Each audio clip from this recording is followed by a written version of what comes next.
2 ವರ್ಷ ಆಗಿತ್ತು ಹೋಗಿ. ಅವ್ನು ಅಲ್ಲೇ ಡ್ಯೂಟಿ ಮಾಡೋದು. ಈಗ 10ನೇ ತಾರೀಕೆ ಟಿಕೆಟ್ ಬುಕ್ ಆಗಿತ್ತು, ಹೋಗ್ಬೇಕಿತ್ತು 10ನೇ ತಾರೀಕಿನ. ನನ್ನ ತಮ್ಮ ಅವನಿಗೆ ಸ್ಪೈನ ಕಾರ್ಡ್ ಕಟ್ಟಾಗಿ ಸೀರಿಯಸ್ ಆಗಿ ಸೀಸಿಲ್ಲೇ ಹೋಯ್ತಾನೆ ಆಸ್ಪತ್ರೆಯಲ್ಲಿ. ಅವನ್ನ ಸರ್ ನಮಗೆ ತಲುಪಿಸ್ಕೊಡಿ, ನಾವಿಲ್ಲೇ ನೋಡ್ಕೊತೀವಿ ಸರ್. ಅವ್ರು ಬರೋದಕ್ಕೂ ವ್ಯವಸ್ಥೆ. ಹೌದು ಸರ್, ನೆನ್ನೆನೇ ಬರಬೇಕಾಗಿತ್ತು. ನೆನ್ನೆ ಬರ್ತೀನಿ ಅಂತ ಫೋನ್ ಮಾಡಿದ್ರು. ರಾತ್ರಿ ಫೋನ್ ಮಾಡಿದ್ರು. ನಮ್ಮ ಅಮ್ಮನಿಗೆ ಬೈದೆ, ನಾನು ಬರೋದಿಲ್ಲ ಅಂದರು. ಅಲ್ಲೇ ಸಾಯಿ ಅಂದ್ಬಿಟ್ಟೆ ನಮ್ಮ ಅಮ್ಮನ್ನ.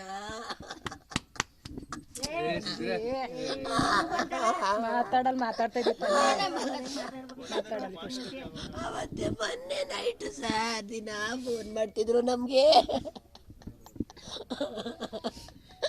ನಮ್ಮಮ್ಮ ಹೊರಟಾದ್ರು ನನ್ನ ಬಿಟ್ಟು.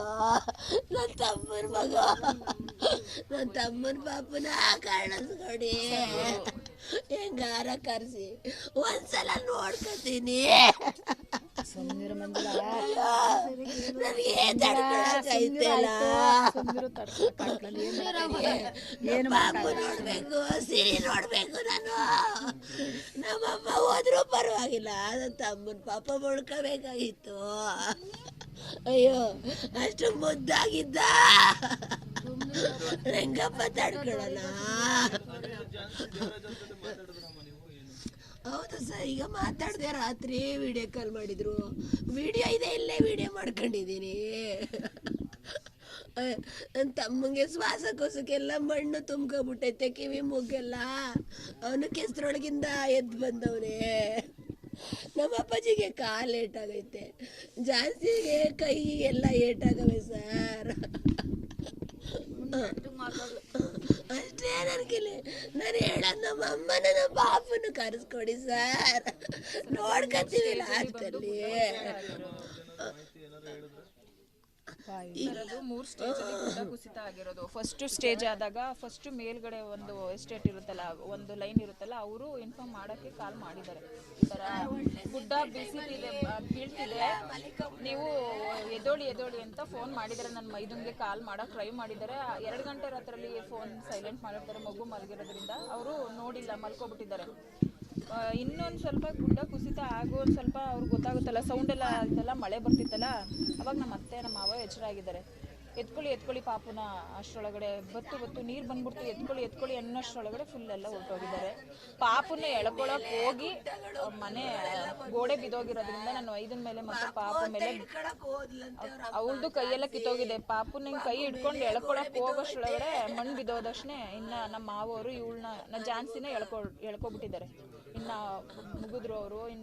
ಇವ್ರು ಸೇಫ್ ಆಗೋದಕ್ಕೆ ಅವರು ಕೈ ಹಿಡ್ಕೊಂಡು ಇವರು ಎಳ್ಕೊಂಡಿರೋದ್ರಿಂದ ಅದೃಷ್ಟವಶಾತ್ ಇವರು ಉಳಿದಿರೋದು. ಇನ್ನು ನನ್ನ ಮೈದ ಬಂದು ಅವರು ಮಣ್ಣಲ್ಲಿ ಊತೋಗಿರೋದು. ಅವ್ರನ್ನ JCB ತೆಗೆದು ಅವ್ರು ಫುಲ್ಲು, ಅವ್ರಿಗೆ ಕಾನ್ಷಿಯಸ್ನೆಸ್ ಏನೂ ಇರಲಿಲ್ಲ. ಅವ್ರು ಆ ಥರ ಆದಮೇಲೆ ಅವ್ರನ್ನ ಎಮರ್ಜೆನ್ಸಿಗೆ ಹಾಕಿ ಟ್ರೀಟ್ಮೆಂಟ್ ಕೊಟ್ಟು ಈಗ ICU ಇದ್ದಾರೆ. ಸ್ವಲ್ಪ ಇಂಜುರೀಸ್ ಆಗಿದೆ ಅಂತ ಹೇಳ್ತಾರೆ.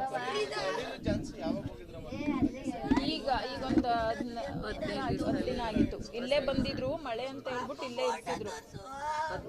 ಇರ್ತಿದ್ರು.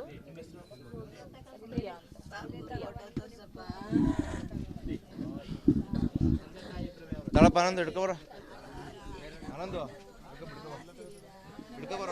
ಬಂದಿರೋದಕ್ಕೆ ನನ್ನ ನಮಸ್ಕಾರಗಳು. ಹಿಂಗೆ ನಮಸ್ಕಾರ ಮಾಡಿ ಹೇಳ್ತೀನಿ. ನನ್ನ ಕಂದನ್ನ ನಾವು ಕಳ್ಕೊಂಡಿದ್ದೀವಿ. ನಾವು ಚಿನ್ನ ಸಾಕಂಗೆ ಸಾಕಿ ನನ್ನ ಮಗದಿರು ಕರ್ಕೊಬರಕ್ಕೆ ಹೋಗವ್ರೆ. ನನ್ನ ಕಂದ ನಾವು ಚಿನ್ನ ಸಾಕಂಗೆ ಸಾಕಿ ಅಲ್ಲಿಗೆ ಮದುವೆ ಮಾಡಿ ನಾವು ನನ್ನ ಮಗಳು ಈ ಸುಖ ಹೊಂದ್ತಾಳೆ ಅಂತ ಗೊತ್ತಿತ್ತಿಲ್ಲ. ಅವ್ರ ಮಾವದಿರ ಬುಟ್ಟಿ ಸರ ಅವ್ರ ಯಜಮಾನ್ರು ಯೂರೋಪಲ್ಲಿದ್ದರು 2 ವರ್ಷದಿಂದ. ಈಗ ಬಂದು ಅಲ್ಲಿ ಹೊಸ ಮನೆ ಕಟ್ತಾಯಿದ್ರು. ಕಟ್ಟಿರೋ ಮನೇನ ನೋಡ್ಕೊಬತ್ತೀನಿ. ಪಾಪು ನೀನು ಎಲ್ಲ ಇಲ್ಲೇ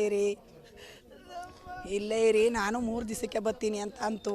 ಅವ್ರ ತಾಯಿ ಏನು ಮಾಡೋದ್ಲು, ಗಂಡ ಒಯ್ತಾದೆ ನೀನು ಜೊತೆಲಿ ಹೋಗವ ಅಂತ ಹೇಳಿದಾಗ ನನ್ನ ಮಗಳು 5 ನಿಮಿಷಕ್ಕೆ ಬಟ್ಟೆ ಹಾಕೊಂಡು ಹೋದ್ಲು. ಆಗ ಮನೆ ನೋಡ್ಕೊಂಡು ಬರ್ತೀನಿ, 2 ವರ್ಷದಿಂದ ಬಂದಿಲ್ಲ ನೀನು. ಪಾಪು ನೀನೆಲ್ಲ ಇಲ್ಲೇ ಇರು, ನಾನು ನೋಡ್ಕೊಬತ್ತೀನಿ ಅಂತ ಹೇಳಿದಾಗ ಒಬ್ಬನೇ ಹೋಯ್ತಾನೆ ನನ್ನ ಮಗ 2 ವರ್ಷದಿಂದ ಅಲ್ಲಿದ್ದು ಬಂದವನೇ, ನೀನು ಹೋಗವ ಜೊತೇಲಿ ಅಂತ ಅವ್ರ ತಾಯಿ ಕಳಿಸಿದ್ರು. ನಾವು ಫೋನ ಮಾಡಿ ಕೇಳಿದಾಗ ಯಾಕೆ ನನಗೆ ಫೋನ್ ಮಾಡ್ತೀನಿ ನೀನು, ನಮ್ಮ ಯಜಮಾನ್ರು ಬೇಜಾರು ಮಾಡ್ಕೋತಾರೆ ಅಂತ ನನ್ನ ಮಗಳು ಹೇಳಿದ್ಲು. ನನ್ನ ಮಗ 2 ವರ್ಷದಿಂದ ಇದ್ದು ಬಂದವ್ರೆ, ಅವರು ಚೆನ್ನಾಗಿರಲಿ, ನೀನು ಬಾ ಬಾ ಅಂತ ಕರಿಬೇಡ ಅಂತ ನನಗೆ ನನ್ನ ಮಗ ಹೇಳ್ದ. ನಾವು ಬಾ ಅಂತ ಕರೆದಾಗ ಬತ್ತಕ್ಕೆ ಬೆಳಿಗ್ಗೆಗೆ ಕಳಿಸ್ತೀನಿ ಝಾನ್ಸಿ ರಾಣಿ ಅಂತ ಅವ್ರು ಹೇಳಿದ್ರು. 1 ಗಂಟೆ ರಾತ್ರಿಲಿ ಫೋನ ಮಾಡಿದ್ರು, ಗುಡ್ಡ ಕುಸ್ತಿ ಎಲ್ಲ ಕೊಚ್ಚೋದ್ರು ಅಂತ ನಮಗೆ. ನಾವು ಆಗ ಝಾನ್ಸಿ ರಾಣಿ ಒಬ್ಳು ಬದುಕವಳೆ ಅಂದರು. 2 ಸರಿಗೆ ಅನಿಲ್ ಕುಮಾರ್ನ ಗಂಡನವ್ರ ಯಜಮಾನ್ರ ಸಿಕ್ಕವ್ರೆ, ಸೀರಿಯಸ್ ಆಗೈತೆ, ಅಡ್ಮಿಟ್ ಮಾಡಿದ್ದೀವಿ ಅಂತ ಹೇಳಿದ್ರು. ಅವ್ರು ಅಡ್ಮಿಟ್ ಮಾಡಿದ್ದೀವಿ ಅಂತ ಹೇಳಿದಾಗ ಪಾಪು ಸಿಕ್ಕಿಲ್ಲ, ಅವ್ರ ತಾಯಿ ಲೀಲಾವತಿ ಸಿಕ್ಕಿಲ್ಲ ಅಂತ ಹೇಳಿದ್ರು. ಅವ್ರ ಮಾವದಿರು ಪಾಪನಿಗೆ ಜೀವನೇ ಬಿಟ್ಕೊತಿದ್ರು ಸರು. ಅಷ್ಟು ಚಿನ್ನ ಸಾಕಂಗೆ ಸಾಕಿ ಅವ್ರ ಮಾಮದಿರಿಗೆ ಅಲ್ಲಿ ಜೀವನೇ ಇಲ್ಲ, ಇಬ್ರಿಗೂ ಹಾಸ್ಪಿಟ್ಲೊಳಗೆ ಸುಸ್ತಾಗವ್ರೆ. ನಾವು ಯಾರೂ ಹೋಗಿಲ್ಲ, ಅವರಿಬ್ಬರು ಮಾತ್ರ ಕಾರ್ ಮಾಡ್ಕೊಂಡು ಹೋಗವ್ರೆ. ಈಗ ನೆನ್ನೆ ಬರಬೇಕಾಗಿತ್ತು, 1 ಗಂಟೆ ರಾತ್ರಿಯಲ್ಲೇ ಕೊಚ್ಚೋಗವ್ರೆ. ನೆನ್ನೆ ಬರ್ತೀವಿ ಅಂತ ಹೇಳಿದರು, ಬೆಳಗ್ಗೆ ಬರ್ತೀವಿ ಅಂತ ಹೇಳಿದರು, ಬೆಳಿಗ್ಗೆ ಕಳಿಸ್ತೀನಿ ಝಾನ್ಸಿ ರಾಣಿನ ಅಂತ ಹೇಳಿದರು. 1 ಗಂಟೆ ರಾತ್ರಿಯಲ್ಲೇ ಕೊಚ್ಚೋದ್ರು ಅಂತ ಫೋನ್ ಬಂತು ನಮಗೆ. ಫೋನ್ ಬಂದೇಟ್ಗೆ ನಾವೆಲ್ಲ ಬಡ್ಕೊಂಡು ಕೆಚ್ಕೊಂಡು ನನ್ನ ಮಗಳು ಈ ಥರ ಆದ್ಲಲ್ಲ ಕೊಟ್ಟು ಅಂತ ಇದು ಮಾಡ್ದು. ಆಗ ನಿನ್ನ ಮಗಳು ಬದುಕವಳೆ, ಹಳೆ ಮೇಯ ಬದುಕವ್ರೆ, ICU ವಾರ್ಡಲ್ಲಿ ಅಡ್ಮಿಟ್ ಮಾಡಿದ್ದೀವಿ ಅಂತ ಹೇಳಿದ್ರು. ಅದಕ್ಕೆ ಮಗವ ಕಂದನ್ನ ಕಳ್ಕೊಂಡಿದ್ದೀವಿ, ಲೀಲಾವತಿನೂ ಕಳ್ಕೊಂಡಿದ್ದೀವಿ. ಅವ್ರಿಗಾದ್ರೂ ನನ್ನ ಮಗಳಿಗೋಳೆ ಮೈನಿಗೂ ದೇವರು ಎಲ್ಲ ನೀವೆಲ್ಲ ಸೇರಿ ಆಶೀರ್ವಾದ ಮಾಡಿ ಅವ್ರ ಜೀವ ಚೆನ್ನಾಗಿ ಬದುಕ ಬರಲಿ ಅಂತ ನೀವೆಲ್ಲ ಕೇಳ್ಕೊಳ್ಳಿ. ನನ್ನ ಮಗಳಿಗೂ ನನ್ನ ಹಳೆ ಮೈನಿಗೂ ನಾನು ನೀನು ಮಾತಾಡೋಕ್ಕೆ ನನ್ನ ಕೇಳಿ ಆಯ್ತಾ ಇಲ್ಲ. ಪಾಪು ಲೀಲಾವತಿ ಇಲ್ಲ, ಸಿಕ್ಕಿಲ್ಲ. ಅವರು ನನ್ನ ಮಗವ ಬಾಡಿಯ ಓಟದಲ್ಲಿ ಕಳಿಸಿದ್ರು. ಮೇಳೆ ಮೇಲೆ ಬಟ್ಟೆ ಇಲ್ದೇನೆ ಮಕ್ಕಡೆ ಮನಗವನೆ ಪಾಪು ಅದ ನೋಡಿ ನಮಗೆ. ಲೀಲಾವತಿ ಬರೀ ಕೈ ಮಾತ್ರ ಕಾಣಿಸ್ತಾ ಇತ್ತು. ಅವರು ಅಲ್ಲೇ ಉಣ್ಕೊಂಡವ್ರೆ, ಸುತ್ತೋಗವ್ರೆ. ಅವರು ಪಾಪು 2 ಒಂದೇ ತಗೋವ್ರೆ. ಪಾಪು ಮಾತ್ರ ಮೇಳೆ ಮೇಲೆ ಅವರು ತೊಲೆಗೆ ನನ್ನ ಮಗಳು ಸೀರೆ ಹಾಕಿ ಮಲಗಿಸಿದ್ಲಂತೆ, ಹಾಕಿದ್ಲಂತಲ್ಲ, ಆ ತೊಲೆ ಕಸ್ಕೊಂಡಾಗ ಆ ಸೀರೆ ತೊಲೆಗೆ ಸುತ್ತಾಯ್ಕೊಂಡು ಅಲ್ಲೇ ಐತೆ ಪಾಪು. ಇವರು ನೋಡಿಲ್ಲ, ತಕ್ಷಣಕ್ಕೆ ನೋಡಿದರೆ ನನ್ನ ಮಗ ಸಿಕ್ಕೋದು. ಅವರು ತಕ್ಷಣಕ್ಕೆ ನೋಡ್ದಿಲ್ವಲ್ಲ. ಈಗ ನೆನ್ನೆ ನಾವು TV ನ್ಯೂಸ್ನವ್ರಿಗೆ ನಾವು ಹೇಳೋ ಹೊತ್ತಿಗೆ ನಮಗೆ ಟಿವಿಲಿ ಬರಬೇಕು ಅನ್ನೋ ಅವಶ್ಯಕತೆ ಏನಿಲ್ಲ. ಈಗ ಅವ್ರನ್ನ ಸೀರಿಯಸ್ ಆಗಿರೋರ್ನ ನಮಗೆ ಮೈಸೂರಿಗೆ ಅವ್ರನ್ನ ಆಗ ನಾವು TV ನ್ಯೂಸ್ನವ್ರಿಗೆ ಹೇಳೋ ಹೊತ್ತಿಗೆ TV ನ್ಯೂಸ್ನವ್ರಿಗೆ ನಿಮ್ಮಂಗೆ ಫೋನ್ ಮಾಡಿ ನಮ್ಮ ತಂಗಿ ಹೇಳಿದಾಗ ಪಾಪನ್ನ ಬಿಟ್ಟಿದ್ರು ಫೋಟೋಕ್ಕೆ ಮಕ್ಕಡೆ ಮನಗವನೆ. ಅವರು ಅದು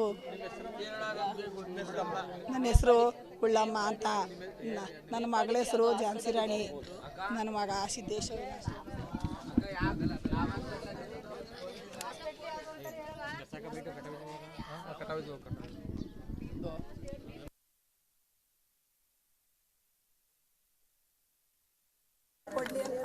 ಎಲ್ಲ ಕೇಳ್ತಾರೆ ನನ್ನ ಮಗಳ